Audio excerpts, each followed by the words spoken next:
अस्सलाम वालेकुम स्टूडेंट्स, कैसे हैं आप सब। उम्मीद करती हूँ आप सब खैरियत से होंगे।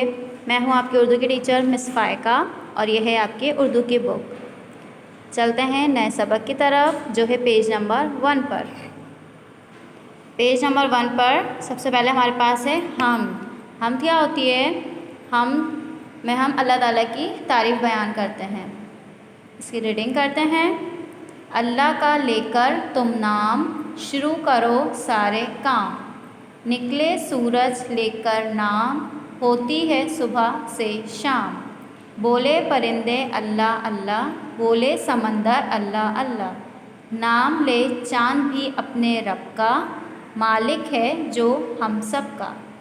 इसी तरह से आपको अपने घर में बहुत अच्छी तरह से इस हम्द की रीडिंग करनी है। और ये आपका वर्क है, हम आवाज़ अल्फाज लिखिए।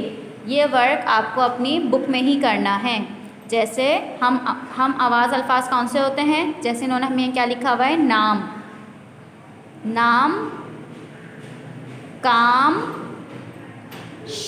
शाम। इसी तरह से आपको यहाँ पर खुद लिखना है, जैसे मैंने आपको बताया नाम, काम, शाम। इसी तरह यहाँ पर आपको इस वाली ब्लैंक में आपको खुद लिखना है हम आवाज़ अल्फाज जो इन तीनों से मिलता हो। जैसे हमने बनाया नाम, काम, शाम, इसी तरह से इन तीनों से मिलता जुलता हम आवाज़ अल्फाज आपने यहाँ पे लिखना है। उम्मीद करती हूँ आज का टॉपिक आपको समझ आया होगा। फिर मिलते हैं अगली वीडियो के साथ, अगले टॉपिक के साथ। जब तक के लिए अल्लाह हाफ़िज़, अपना ख्याल रखिए।